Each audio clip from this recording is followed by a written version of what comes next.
How are we looking, Ellen? Do we have the Lively City students present? Some?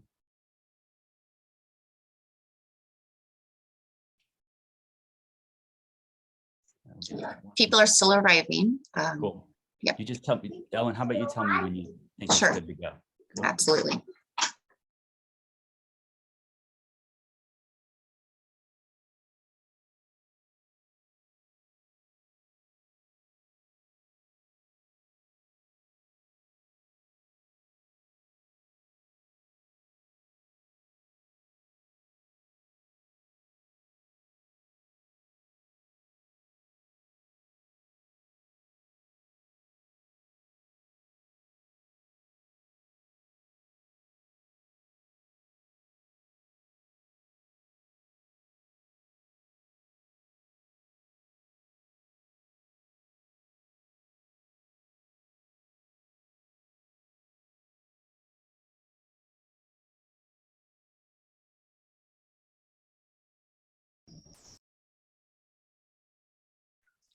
Okay, Derek, please go ahead and proceed.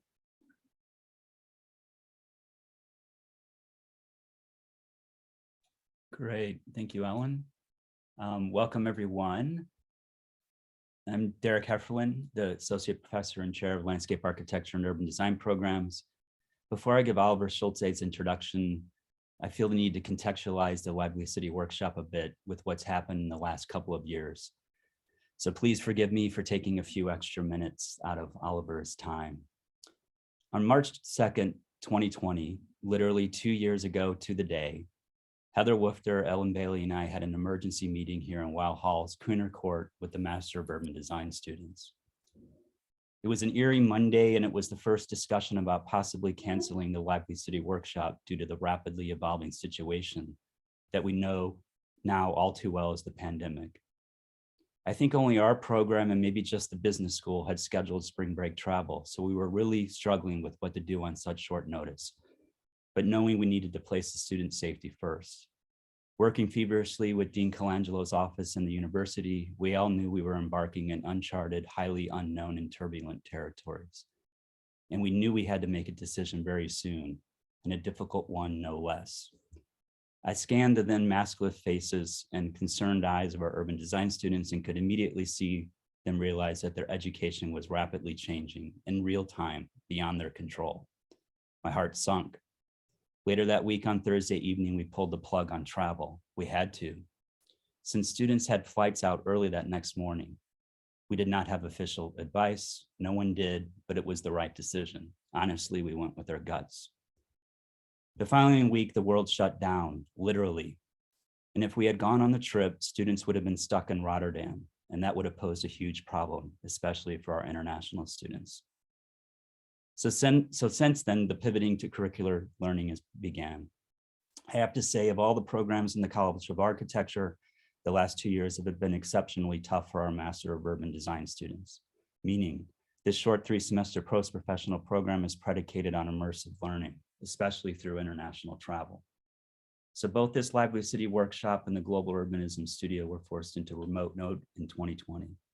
I won't go into too much detail about the summer studio other than it had to be remote the second summer too. But we are super excited and super hopeful that the studio is returning to international travel this summer. Jonathan Stittleman will lead the students to Southeast Asia to collaborate with the landscape architect Koch Vorakom and faculty and students at Chulalongkorn University in Bangkok, Thailand. But back to the Lively City Workshop. We had to postpone the workshop to summer 2020. We actually thought we might have been able to travel by then. Well, that didn't work out. Instead, Oliver Schulze ran the workshop remotely from Copenhagen, and the students studied the new public space pandemic dynamic of our own Delmar Loop. What was cool about the workshop is that it may have been the first time that any WashU students were able to meet in person, outside and masked, to conduct one of Oliver's famous public life surveys with 6-foot measuring strings. We thought we'd return to spring break travel in 2021. Well, that didn't happen either. Once again, we shifted the workshop to the summer. Once again, Oliver running it remotely from Copenhagen, but this time having the students scattered remotely across the globe, conducting the public life survey through Zoom portals to Copenhagen, with Oliver and his crew strapping documentation devices to tricked out bicycles. So here we are. We're still on Zoom, with Oliver joining from Copenhagen again. And as we move into what seems to be an optimistic phase of the pandemic, becoming strangely endemic, the MUD students finally get to travel again into where it all began 10 years ago, Copenhagen, Denmark. All the while, our world is in climate crisis, and Europe finds itself in one of the biggest geopolitical challenges since the formation of the North Atlantic Treaty Organization. A European nation, Ukraine, is being invaded by Russia. A war is being waged, one with on-the-ground devastation and losses of life, but also a war of capital flows, social media misinformation, and cyber attacks. Microsoft, Meta, and TikTok have even intervened. Switzerland has even taken a stance. Nothing is neutral. And it places urban design, the public sphere, and our notion of collective living in the crosshairs of yet another crisis. I first met Oliver Schulze 12 or so years ago when he was working at Yale. At the time, I was working with Professor John Hole, the former chair of urban design in John's H3 studio, as a team member of the Danish Architects and Teens entry to the City Arts River competition. We met on what I think was a cold winter day on Washington Avenue in downtown St. Louis. We talked about how little activity there was in the street and how different it is from a European city like Copenhagen. But one thing from that day, or maybe design shreds that followed, that Oliver said about urban design struck with me.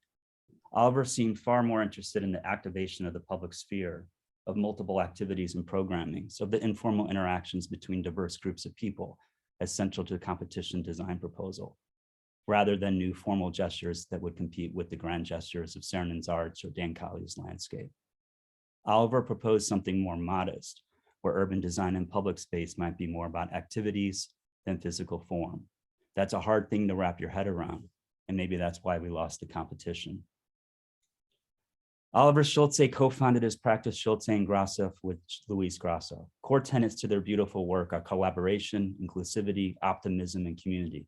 It's a multidisciplinary studio based in Copenhagen and operating worldwide, founded with the, quote, aim of facilitating a new blueprint for urban life. Their team is diverse, including designers, architects, researchers, and landscape architects. They work with developers, institutions, and cities around the world, including right here on projects at WashU, to design and consult on community-focused urban schemes that are environmentally and socially sustainable. Oliver studied architecture at the University of Manchester, where he began his professional career and later taught at the University of Liverpool. He then moved to Copenhagen, where he was director at Yale for 8 years, leading many award-winning and public space projects around the world. The practice is celebrating its 10-year anniversary, just like the Lively City Workshop. Their work is impressive for such a short time frame, including high-profile projects such as the Design District in London, climate adaptation projects in Copenhagen, and the comprehensive public realm refurbishment of Potsdamer Platz in Berlin. So the Lively City Workshop began in 2012, and Oliver has led or co-led it every year, starting in Copenhagen, as well as other European cities like London, Berlin, and Rotterdam. He's been a visiting professor at WashU since this time, including co-teaching a mega architecture and urban studio in 2013 with Heather Wifter, Christoph Janssen, John Hole, and Jonathan Stittleman. Finally, and I'll shut up, I need to give credit where credit is due. This workshop, as well as other urban design workshops, including Informal Cities, were designed and developed by then Chair of Urban Design, John Hole. And John co-led the workshops for many years. His input on this program, particularly with these workshops in Summer Studio, have left an indelible mark and will likely do so for years to come. Additionally, our former faculty member, Peter McKeith, helped to bring Oliver to WashU, among others. The then Dean of College at the time, Bruce Lindsay, was a key champion of Lively City, and with Jean Allman at the Center for Humanities helped secure funding for this workshop through the Divided City Initiative, coordinated by Tila Neguse. And it goes without saying, we all need to give a special shout out to Ellen Bailey for her amazing coordination with navigating complex logistical hoops in years past, as well as they embark on the next exciting, maybe unknown, phase of the Lively City Workshop. So I'll now pass it over to Oliver to go more into detail about the workshop, because he knows it much more intimately than me, will probably sound more optimistic than me, and of course, to show us Schulze+Grassov's amazing projects. Thank you. Thank you very much, Derek, and I hope you can all hear me well. Greetings from Denmark. So great to see all of you here, and so many familiar faces. So I've been very much looking forward to the chance to to present. And in my head, I was always in a lecture theater in St. Louis when this moment would happen. But I'm very happy that it happens this way as well. And I'm sure we'll meet soon again. And I also want to say thanks. So Derek, just let me also repeat that, the journey started very much, I think, with conversations with Peter McKeith, who was instrumental, I think, in me coming to WashU, and Bruce, Lindsay. I remember Bruce, we had a conversation after I established my own firm, and I was so happy that you said, yeah, we're supporting you, and gave us wind in the sails and created time and space for us to, I think it was very much closely connected to starting a practice and starting teaching with you, and I'm very, very grateful for your support.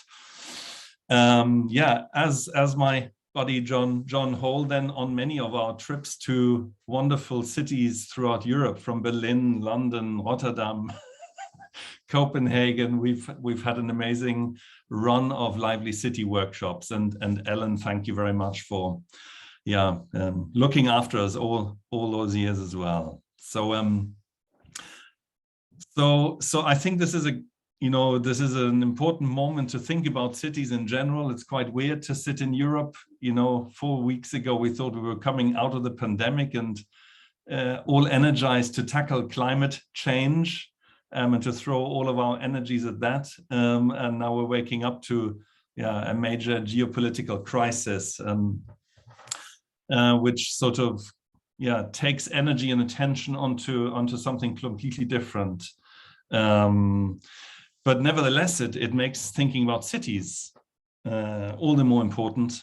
And I hope we can have a few words of exchange as well. So I would say that I'll run through a presentation now, but do feel free to speak up and interrupt me if you have a question. It's hard for me to see that, so you need to say something when I've got the full screen modus on.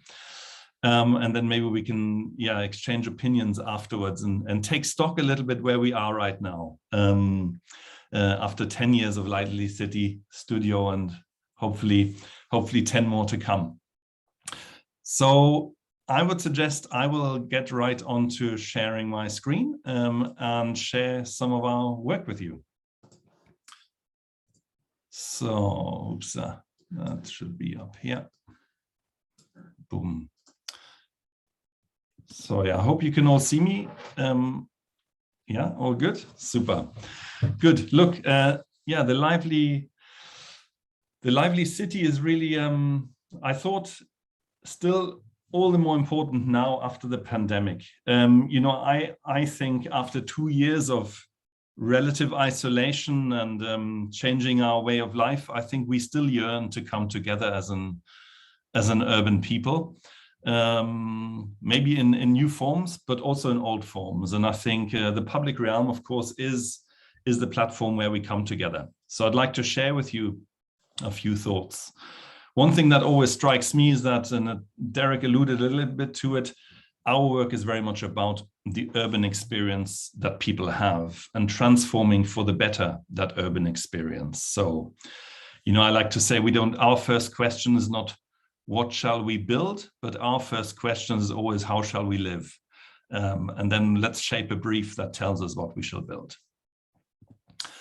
And of course, with my wonderful business partner, Schulze+Grassov, we've been building our firm over the last decade, and that's been a great journey. And for all the students that are listening, I think sharing an experience like this, setting up your own practice is for me super important. It's much more fun, and it's much better if you can share that experience with other like-minded people. So partnerships for me is incredibly important in architecture and urban design practice. Now we like to practice what we preach. So our office is not isolated somewhere. We quite literally occupy the space of a colonial corner shop from 1900 or late 18 something. So we have a wonderful base from which we work, and we're all together in the same space, and invest and think a lot about our office culture. You should think we're a lot of people with all the different disciplines that we have, but we're kind of two of each, 2 architects, 2 landscape architects, and so on. So with a dozen of what I think is a super talented Scandinavian urban design team, we service a workload around the world, really. And, you know, I'm always amazed how with, you know, as long as you have half a dozen really good people working together, there's no project you can't stem, in my opinion, if you make the right professional alliances. So yeah, so our work is really from North America, Europe to the Middle East, covering many metropolitan centers in that part of the world. Our work is spanning different types of jobs, and we can do strategic guidance, like we help the city of Copenhagen with toolboxes for public space design that my students will explore with me together here in a couple of weeks. We work on big master and framework planning assignments because we simply like giving shape to the neighborhoods of the future. And public realm and landscape design is a part of what we do. So the design of the public spaces, the long haul of making those visions reality is important to us. And it's also a reason why we set up Schulze+Grassov, because we are in it for the long haul. We want to go all the way from vision to implementation of projects. And I'm very happy I can share some of them with you today. So I hope I will manage to relate to you a pretty organic connection between our values and what we believe in, a very specific working methodology that we've developed for our firm that we apply in projects, and then some actual realizations, which will be fun to show and share. So our values, first of all, we understand the city not as something static. It's not bricks and mortar. For us, the city is a dynamic urban organism, and every morning you wake up in your city, the city is a different thing. It's shrinking and growing at the same time, just along different fault lines. And city is something that becomes, as you as an individual move through the city, one space and one encounter at a time. That's how our construct of city is constructed, and that's what we really like about it. It's super dynamic, and it can change, also for the better. And to change for the better, of course, our mission is to make sure that sustainability in the broader sense, not just economic sustainability, but a well-balanced system of economic, society, and environmental sustainability needs to be continuously be refined and worked with. That underpins all of it, really. To do that, we think our core expertise has been quite carefully designed. So we are involved at universities. We keep on developing our urban research. We are interested in testing the tools of our time. We work with smart technology. We are interested in urban mobility and landscape design and in the end users. So really out of that cocktail of expertise comes Schulze+Grassov and who we are. And I think it's very different from traditional architectural firms. Something that we feel very strong about are these 4 brand pillars, and they work internally into our organization with our employees, and they work externally in projects. So we actually like collaborating. We think we're quite good partners in collaboration. And we cherish the kind of exchange of ideas and the spark that happens when you collaborate with other people and organizations. Inclusivity, we do passionately believe that every voice should be heard, and that both works internal into how we organize our working culture, but also in plans and then processes and projects and how we engage stakeholders. Then, and maybe that's right now, feels like the most important one of them all, we do think our work leads to a better future.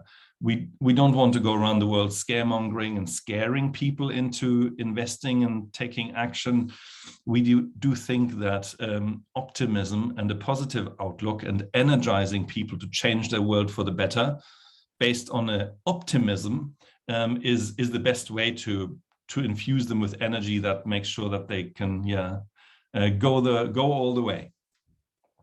And community, of course, we love working with people and places, and strengthening those communities and really making sure that physical investments are embedded in a broader community of stakeholders nearby and further away.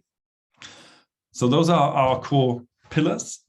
And all our work starts with understanding people. As my students know in the Lively City workshop, we always go out into the city, and we have developed many weird and wonderful ways of looking at what people are doing and then analyzing that information to inform futures for the city. So that could be a design brief for a place, a building, or an open space. And that knowledge base is important. I do think there is, of course, there's an art to urban design and to architecture and landscape architecture, but there is also a science, and there is definitely also a knowledge base that you need to develop and deploy in projects. And that's also what our research is about, to make sure that that knowledge base is continuously refreshed, topped up, and worked with, so we can be a part of our time and evolve with the changing context that we all live in, as we see that can go very, very quickly. And then there's also something about planning and design that is not just about the here and now. There's also something about patience and perspective.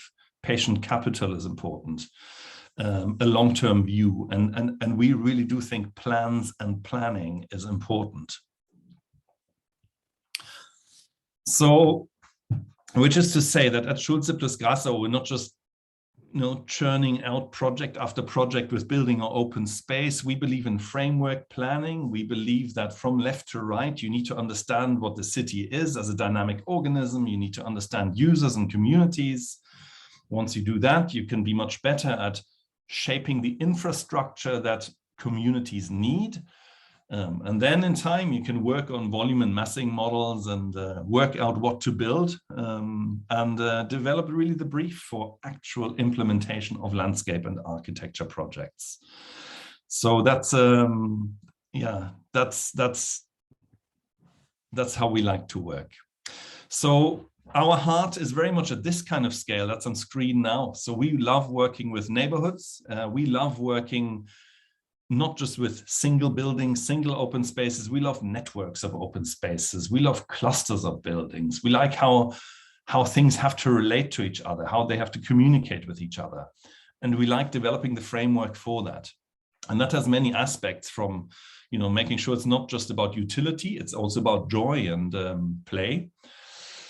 It's about 3 dimensions. It's not a flat exercise. It's about how cities and the public realm can evolve really in 3 dimensions, in public open space, but also within buildings. It's all the publicly accessible parts of buildings are just as important as the open spaces, really.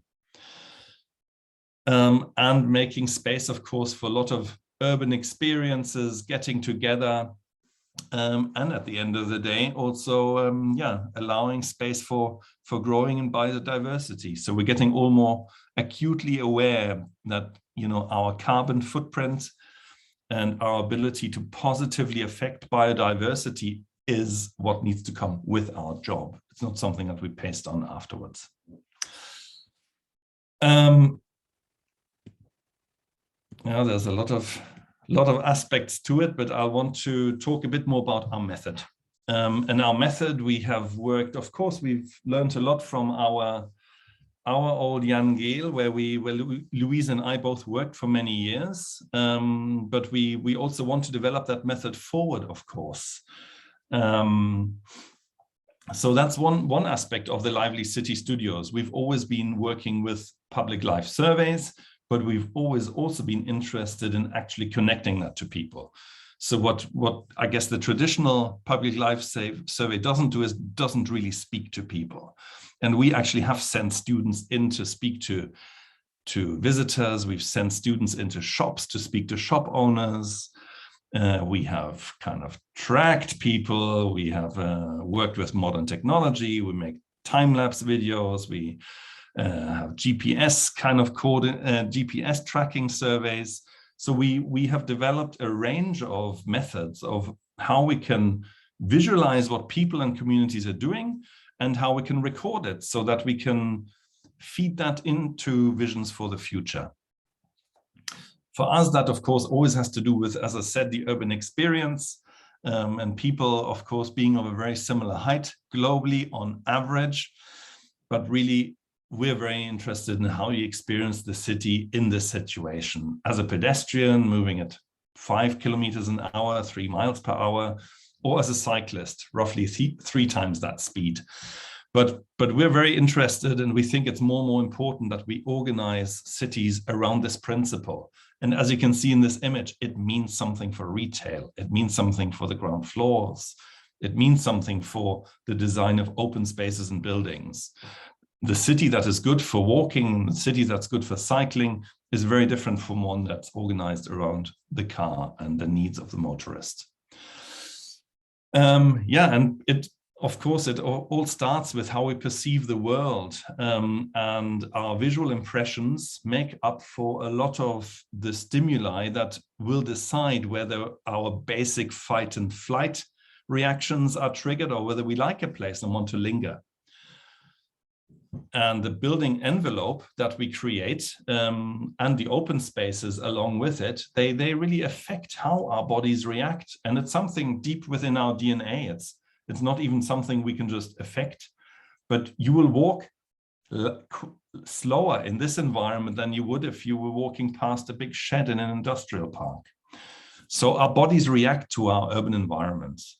And as I said, if we're in an understimulating environment, it makes us more stressed. And we, well, of course, we'll want to not spend more time there than necessary. So there is a fine calibrated system of people and urban environment and how we react to it.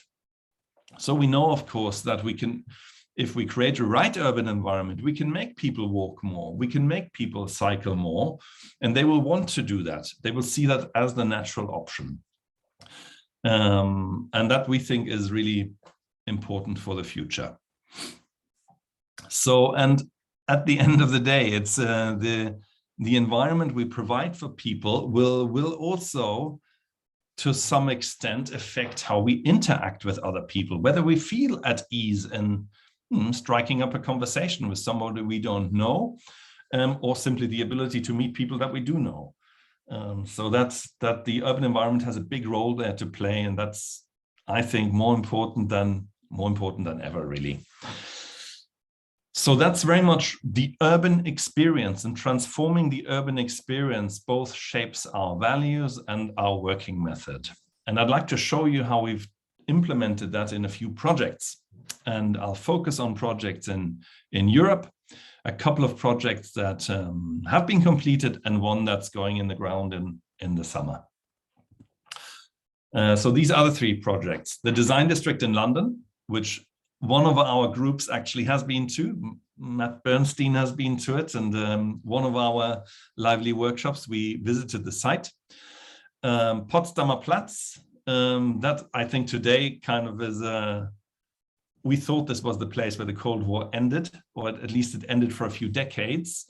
It's a very historic site, and we'll have a look at what we're doing there. And then I want to talk a bit about climate adaptation and how we can redesign urban infrastructure to do more than utilitarian things, but actually to create great public spaces. So let's talk about the Design District in London. So in the United Kingdom, we are on the Greenwich Peninsula, and we have had the great opportunity to design the public spaces of a design district, including 16 buildings, and it's a tiny site. It's only 1 hectare. The buildings are all fairly small. They're all naturally ventilated, but it allowed us to create a space that, as the kind of Financial Times was writing about it, and I'll just read that for a second. Walking through the narrow passageways which open onto working courtyards, there are plenty of moments of discovery. From landscaping that changes with the seasons to small Roman atrium-style seating where one envisions a performance taking place. The new public spaces, conceived by Copenhagen-based urban designer Schulze+Grassov, were influenced by those in Tokyo and by Moroccan souks. No. So we think we've managed to create a pretty exciting place in collaboration with other architect firms, 8 architect firms, most of them very good young architect firms from the UK, and some from Spain and Spain/Italy. And that mix of voices in 1 hectare is quite amazing. You'll see it here on screen. It's this Medina of 16 buildings clustering around 4 co-working yards, a square in the center, and it sits next to this enormous O2 that used to be called the Millennium Dome, designed by Richard Rogers, and it was a major tent structure designed as a temporary structure, but it's now been granted permanent status, so it will stay, even though the roof flew half off in a storm a couple of weeks ago. But the design district really was our attempt to infuse a place that is windswept, has big towers in it, with something much more small grain. And in the cross section here, it's this nest of 16 buildings, 4 to 6 stories tall, sitting in a world of towers between 24 and 40 stories tall, next to the O2. And we very much wanted to create a center and a heart for the Greenwich Peninsula with this project. To do that, we don't just design the open spaces, we were also asked to write a part of the architect brief. So we told the architects, when you design buildings here, we want you to think about the windows into our district, the building facades. We want to think, can you have people actually looking through your building and right into a co-working yard, even if they're just walking past our district? Can you make sure that when people move through our district, they feel invited and there's activity in the ground floor that actually makes sure that people feel they're walking through an inhabited urban environment, not one that's turning their back on them. We're sitting on top of polluted land. It's a cap layer. It's very hard to actually work with landscape here, but we've actually worked with a lot of trees and also asked architects to work with green elements on the buildings, which some have done, as you'll hopefully see in some of the slides. And there was very much about, this is a design district. Can you create shop windows into the life of your building? Can you display things? Can we get a sense of what is the creative activity in those buildings? So can you create windows to upper floors? And people have done it. We really like this dense aspect of this project, that the buildings get up to 3 meters, up to 9 feet next to their neighboring building. So there's a whole system of alleyways that we don't want to be dark and dingy spaces. We want that to be an active part of the urban environment that people enjoy. And you'll see in a second how that turned out. And then very simply, we want to reinvent work. We want people here not to sit in boxes or towers where they cannot enjoy outdoor world. We want co-working yards where people can build stuff, where people can come outside, and the weather is nice in London at times as well. And then, of course, you want to sit outside with your laptop and still tap into your server via your wireless networks. We've worked with public realm lighting to basically reduce clutter in the street and develop a catenary lighting system. So I'll show you now what this place looks like. This is a summary, really. So thinking very carefully about the people experience, moving through our district and being in the co-working yards, we've designed all the open spaces, including the central square, all the streets moving through it, everything really that's gray in tone in this diagram. and it's shaped by the buildings that we've informed the design brief of. The Guardian in last September, when it opened, described it as a lesson in how to make somewhere out of nowhere. And that, I think, is a pretty cool compliment to get. And the Greenwich Peninsula can feel like nowhere. It doesn't feel like other places in London at times. So let me show you a few impressions of what that looks like. So the landscape design worked very much with utilitarian elements. We worked a lot with cycle infrastructure, with urban trees, with the topography to create seating ledges. And as you can see, the lighting is suspended from cables that the architects had to integrate on the buildings. This is a co-working yard. This is a collage still, but you can see windows to the work above. And we've designed it with in situ concrete pads, so you can literally paint a canoe if you that way inclined. So the co-working yards, but then also we were working with 8 really good architects. And so our task was not really to be, here's number 9. We decided a more mute material palette. We worked with very well detailed natural stone, but a really mute color palette that basically creates the glue between all of these buildings and lets them do their communication that they do.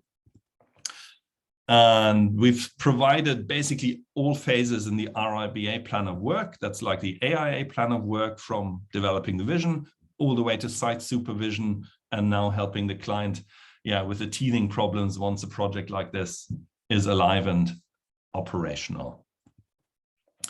So these are some of the impressions of the finished product. So you see now, with the completed buildings and the open spaces, there is a fine system of trees, of walking areas. This is the central square, which opens really up onto all the central entrances, the design district canteen.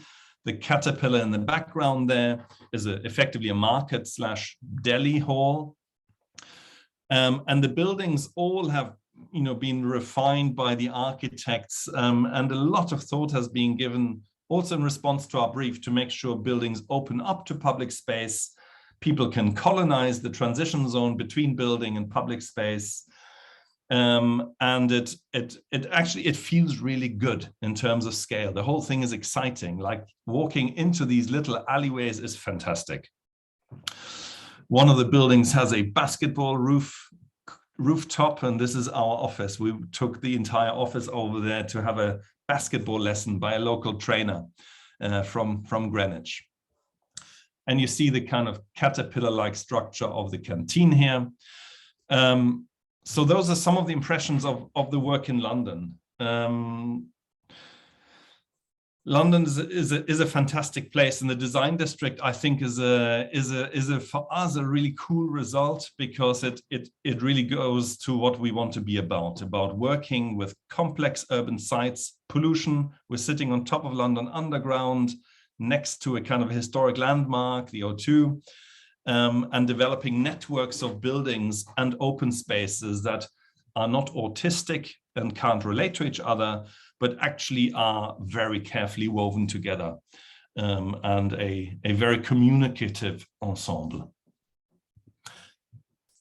Potsdamer Platz, Berlin. So Potsdamer Platz, as I said, a super historic location. This is where the death strip was when the Second World War ended, and the kind of American and Russian sectors were separated. Potsdamer Platz was in the middle, inhabited by rabbits mainly, and basically you couldn't move between those sectors.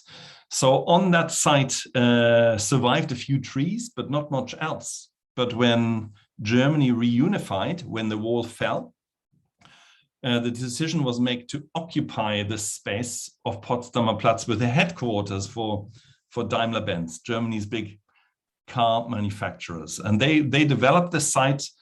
They also occupied some space, but it became Germany's biggest urban development project. We did that in collaboration with Danish Architekten, who Derek said we also worked in St. Louis on the city art grounds, and we've worked with them really right through our practices history and already before then. And I know Matt, the leader of the Boston office, is also in the call, so it's great to see you here too. So, but let's have a look at Potsdamer Platz and what we've been doing there. Potsdamer Platz is a step up from the design district. Now we're talking 40 hectares, not 1 hectare. We're talking about a comprehensive refurbishment of 430,000 square feet of streets, 10 streets, 2 squares, actually 3 squares, an urban lake. It's a lot of fabric, but basically it was very run down. It actually wasn't a great place, and 50% of the offices weren't occupied. So it was a terribly performing office structure, even though it was designed by the who is who of the architectural world in the 1990s. And the mall at the center of it all was I think out of 280 shopping malls in Germany, it was ranked at 274 or something like that. So really at the bottom of the pile, despite it being in the middle of Berlin. So we were asked by the new owner of all of these buildings. 17 blocks were purchased in Germany's biggest ever real estate transaction by Brookfield Properties. And we were so fortunate with Danish Architekten to be invited to come to Berlin and speak to Brookfield. And we said, well, we'll have to get under the skin. And as I told you, our method is about understanding the people. So we dispatched a team of 5, including ethnologists.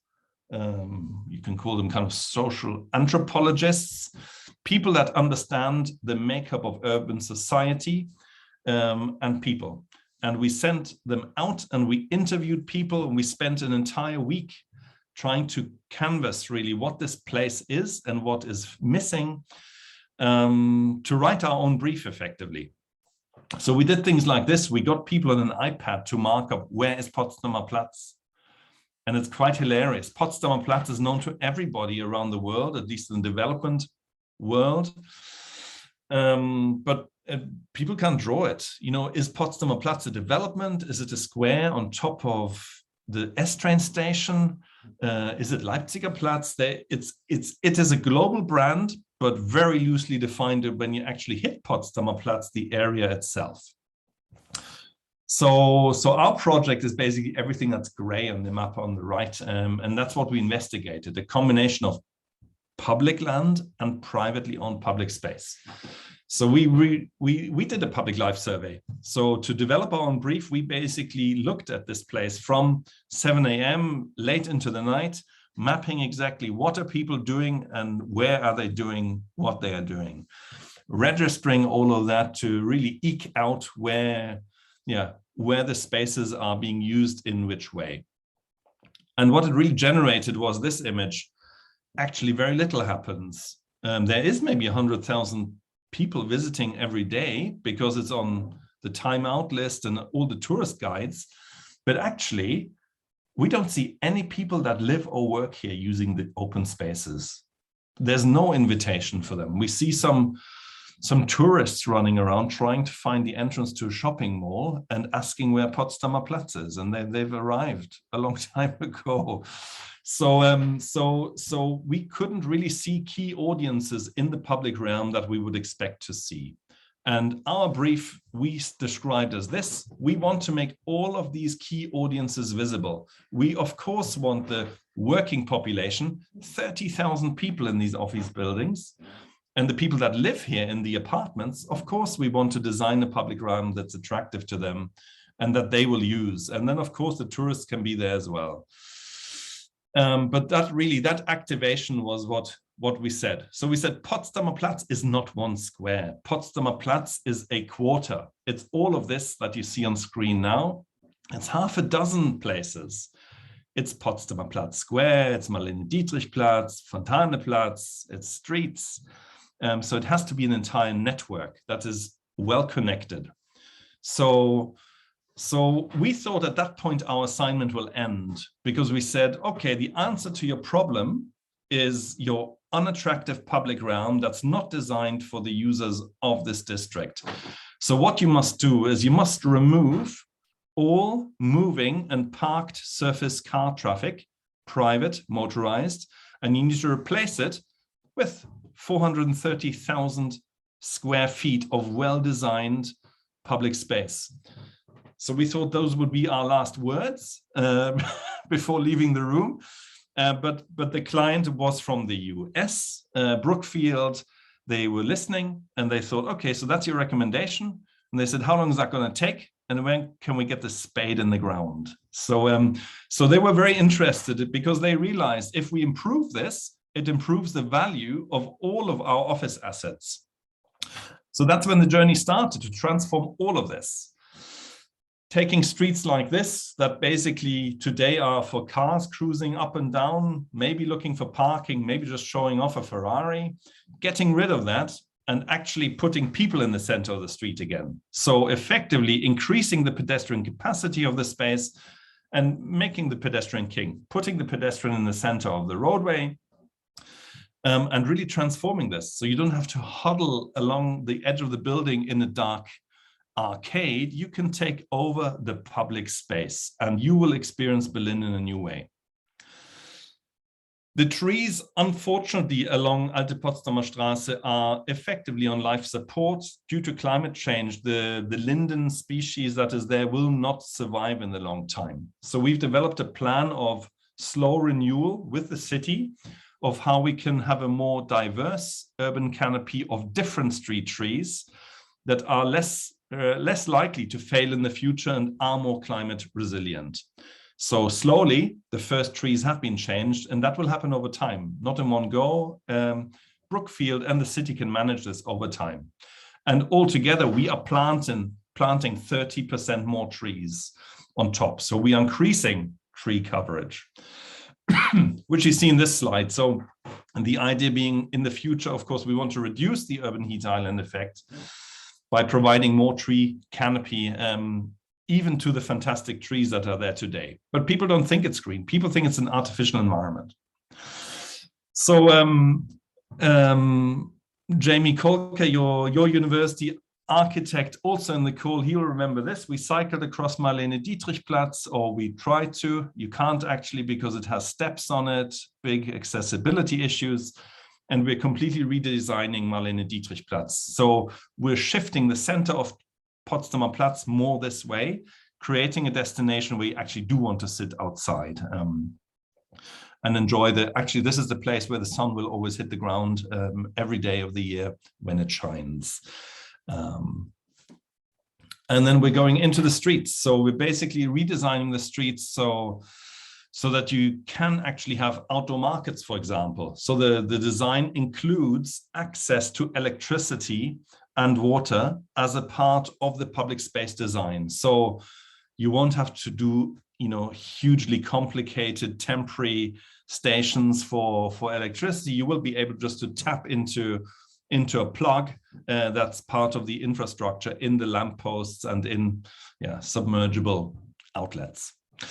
So again, activating the public realm and turning non-places into real places.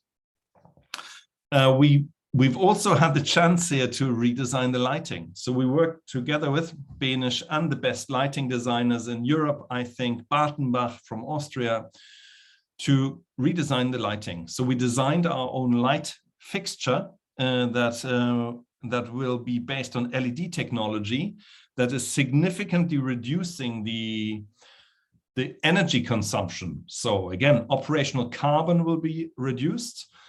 And the lamp is designed so it can evolve with time. So it's not a standard Philips product that you have to throw out when technology is superseded. You can actually remove components out of these lamps and update them as the technology improves even more.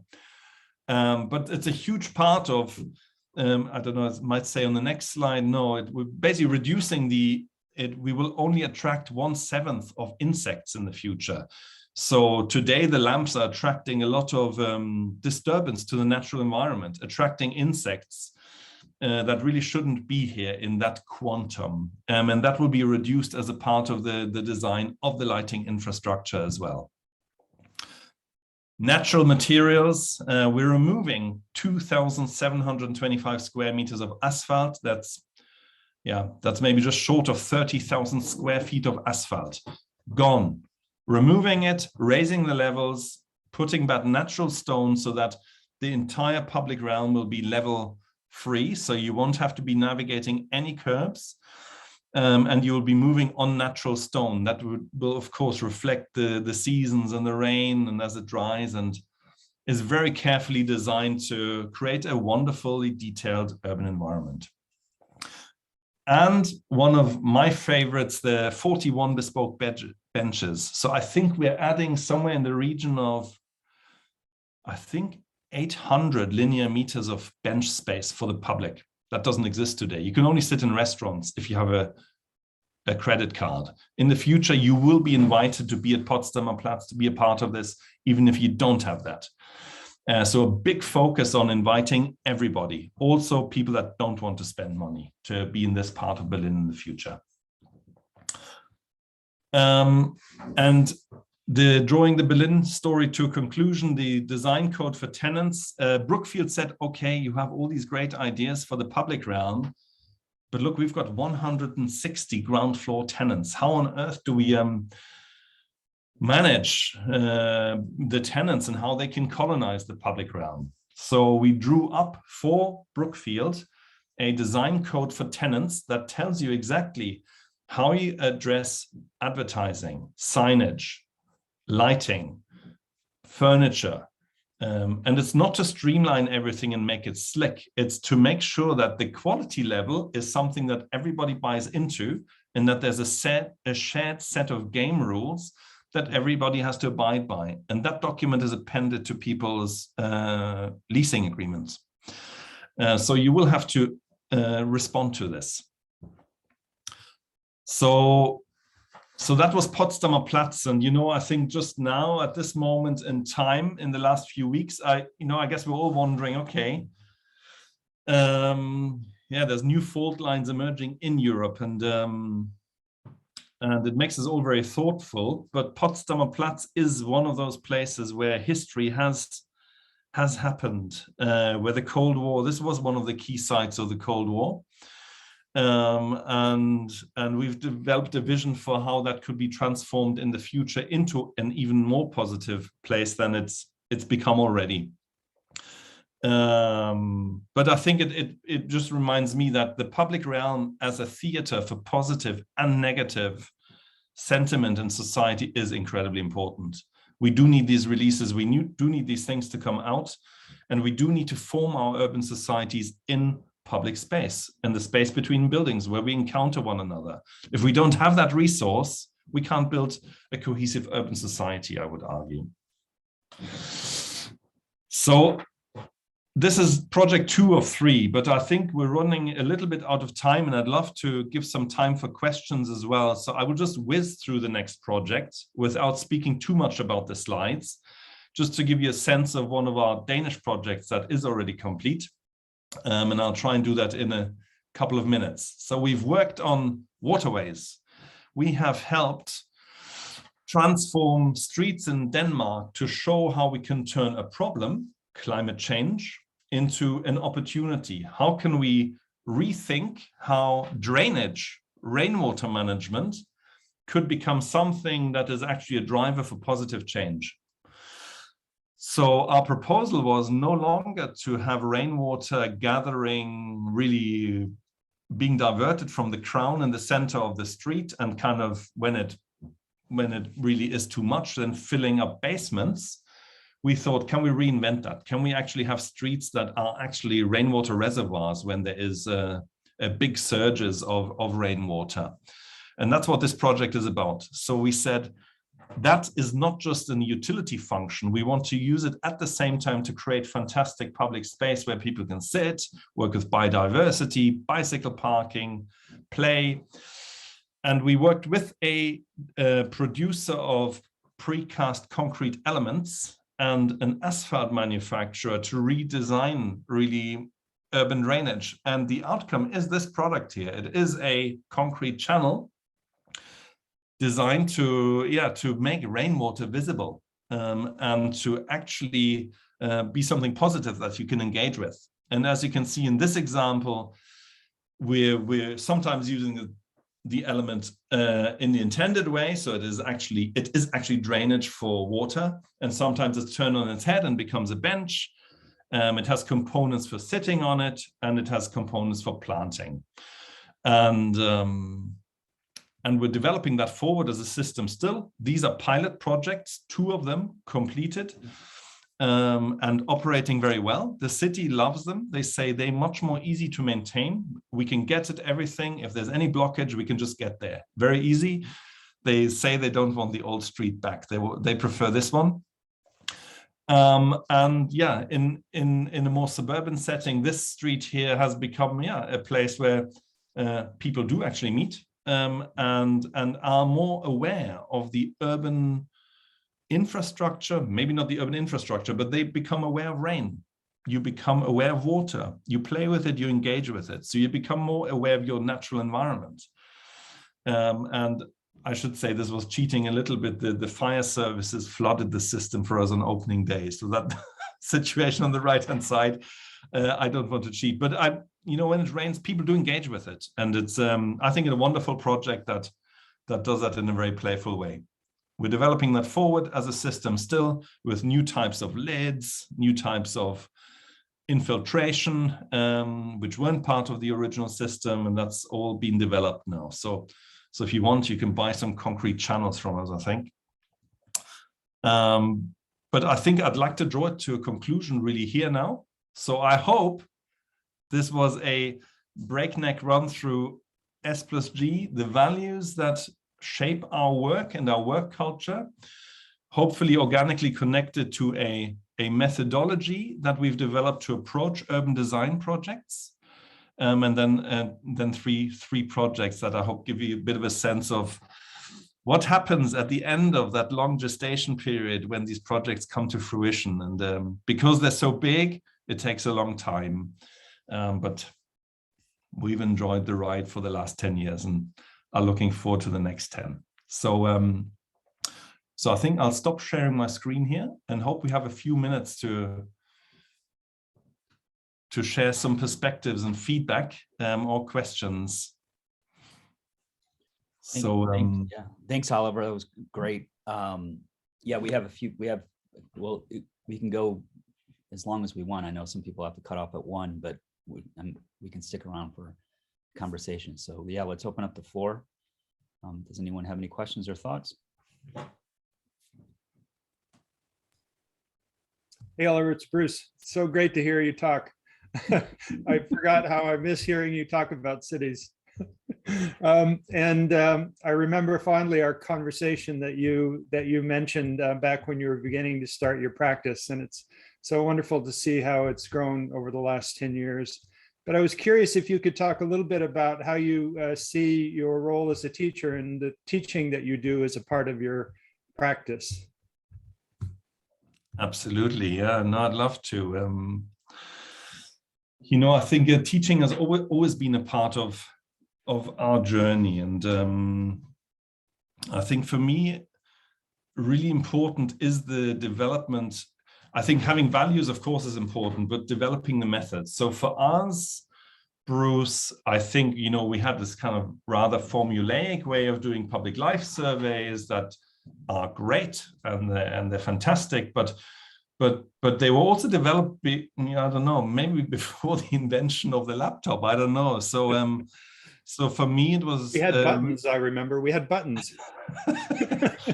Yeah, and I think we've had a certain democratization of technology in a way, and now we have all these powerful devices that we can use and all these apps we can use. So for me, it was really important, this kind of push that, okay, look, we've set up our own practice. We want to develop public life surveys 2.0, and we want to use the technology at our disposal. And it also was important for me that it was not about putting red dots on a map, but it was actually about speaking to people and connecting to people, which is why we employed an ethnologist to to start with.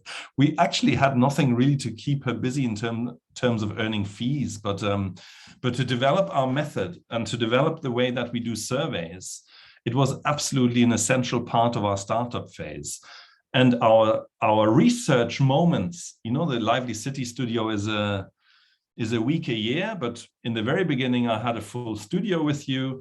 And that was actually quite important in helping shape what we want to investigate and shaping the working method.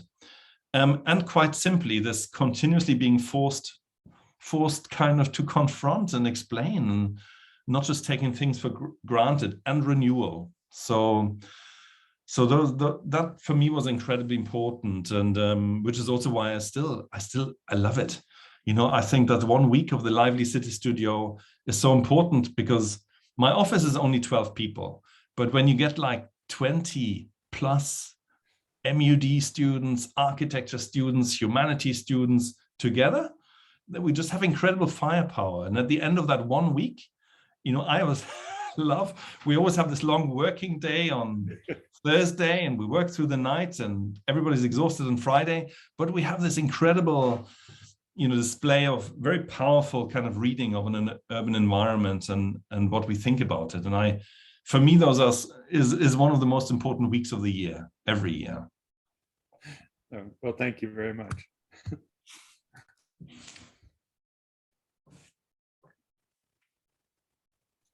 That sounds like a good pep talk for the students to get them excited, because they're going to be on a plane in a little over a week. I don't know if I see a lot of the students' names on here. If anyone has any questions for Oliver before you meet him in person across the pond.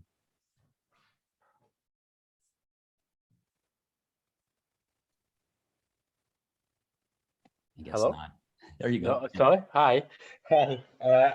Yeah. So the waterways you showed, that project, that was the first thing I saw of your studio, actually. And I was wondering, when you started out in your practice, how much did you suspect that these little things like turning public utility into opportunity, into moments, how much is that transformation of outdoor space? Did you expect that you're going to be doing things like that? I didn't expect that at all, actually. But we did realize pretty quickly that you often need a reason to do some good things. So you often, if you want to improve pedestrian quality, you often need to work on safety, or you need to work on rainwater management. So the more we get into practice, we realize that that you actually do need to work with those utility elements, because that's what's constructed. And in particular now, like, you know, it's rainwater management, climate adaptation, thinking about very carefully about the use of concrete at all, very selectively, thinking about how we can reduce embodied and operational carbon just seems absolutely essential if we want to stand a chance of delivering the goals that politically we have fortunately accepted, at least in Europe. So for me, those are kind of, now I think it's wonderful that we think very carefully, not just about benches, but also about rainwater management and all of those aspects. So I hope that now is actually a time where architecture and engineering can relate to each other again in a new way, and they need to create more sustainable urban environments. So yeah, absolutely. I get this impression, like, I'm only a student, I've only been doing this for a few years, but I get this impression that the role of an architect, or the role of those in the urban space, is seeing a brief, seeing an opportunity, and going, how do we pull this in the direction of the user, the everyday person? And honestly, it's really beautiful. super. Thank you very much. Are you one of the students coming over? No, I had no. I just saw this on Instagram. I had no idea, but I'm actually in Denmark right now. I'm very interested. Come meet Oliver. The more the merrier, right, Oliver? Yeah, absolutely. Then we might meet. Then we're not far from each other. Super. I can see another hand, top left, Mariah Jacobs. Hi, yes, I am not an architecture major at all or anything like I'm actually an environmental analysis major, so I focus more on like climate change. I was just interested in hearing you talk more about incorporating climate change into architectural structures. Yeah, and with architectural structures, do you mean concretely building or generally the built environment with everything? The built environment and how it's like incorporating into city spaces. Yeah, yeah. I mean, you know, I think that's one of the exciting aspects of our work. I think you know, carbon is not easy to understand. You know, unless you've had kind of chemistry lessons, then I think it takes a while to simply understand what embodied carbon and operational carbon is, how our lifestyle relates to that carbon balance. And I'm very happy that we can spend our skills actually to help people understand that the way that people move around the city, the mobility alternatives they have, the options they have for organizing their life within walking and cycling distance, at least some of the days of the week, are actually a really important part of finding answers to our climate challenge. So I'm very intrigued and interested in the kind of, there's a whole suite, of course, of carbon tools coming out, and this year in the Lively City workshop, we have decided that we are going to look at what people do in public space, but we are also going to develop a method of trying to understand how public space in particular, as shaped by buildings and open spaces, relates to that carbon balance. So hopefully in our final presentation on, I think it's Friday the 18th, we'll be able to develop some answers to start speaking about this more. And I'm sure it's just finding its way into the curriculums in our schools, but I think it's super important. And you know, of course, I like that building architects are being forced to look more at the sustainable attributes of their structures, but this completely underused or underexplored major asset is the 50% of open space of our cities.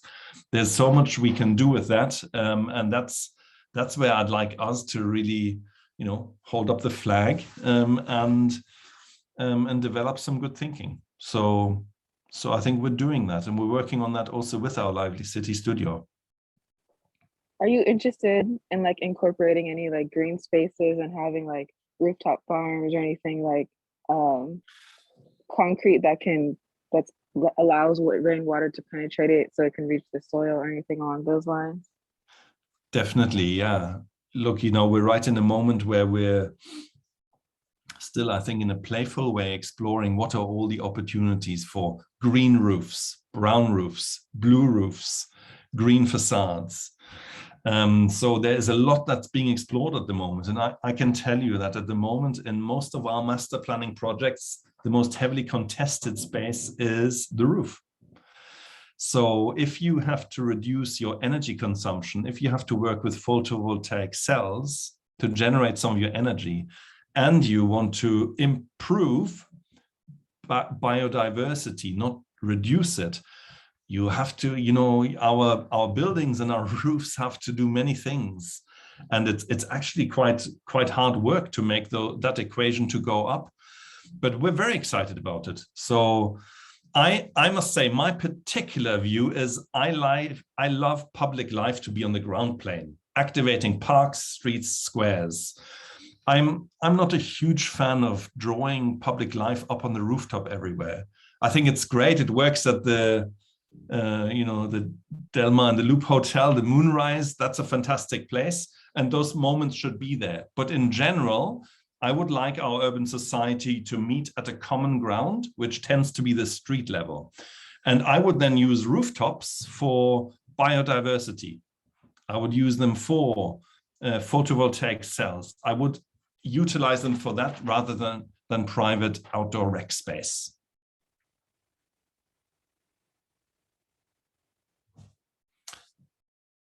Christoph Wassmer.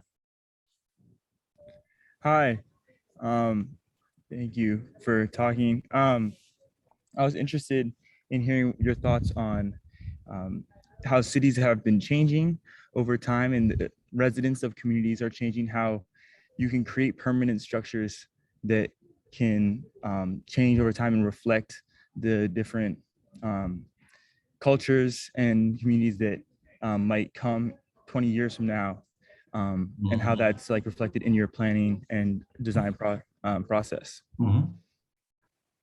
Yeah, absolutely. Look, you're kind of putting your finger right in something that we're thinking about a lot. So I think the role of the architect and the role of the designer is changing at the moment. So I think whereas we used to think of ourselves as the creators of objects, and as part of a sort of an additive system. So this is our city, and we pull down one thing, we build something new. Tends to be higher, tends to be bigger. I think that I see changing at the moment. I think now we're getting to a place where we need to understand ourselves more as being in a timeline, and there is a before us and there's an after us. And that timeline is both affecting physical structure, but it's also the society that surrounds and inhabits those structures. And I can tell you, we've just been shortlisted for the Barbican in London, which is an icon of brutalism, a fantastic piece of architecture. And there we're thinking, for example, very carefully about what is our role actually here, and how do you what's your challenge here? Is your mission to come up with the next wow structure here? Or should you tread more lightly and think very carefully about the carbon consequences of what you're suggesting, and how you can more surgically really engage in a structure to benefit a culture and a society that uses these structures, and really so looking at the urban environment more as a support structure, a social and cultural support structure that we can tinker with, but mindful of the consequences of our actions. I'm not sure, Christoph, that answers your question, but I think our role as architects there is for the better shaping. We're rethinking, or at least some of us are rethinking what our actual job is. And I think that's different from how previous generations have maybe thought about it. Yes, thank you. That was perfect. Really appreciate what you said about respecting also the history of the architecture in the space there too. Super. So maybe time for one more question, and then we can wrap it up. Or if there's no more questions, we can thank Oliver, and many of you will see him soon.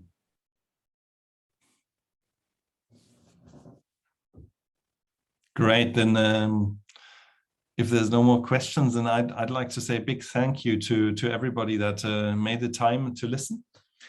And I hope we'll reconvene in 10 years. Thanks.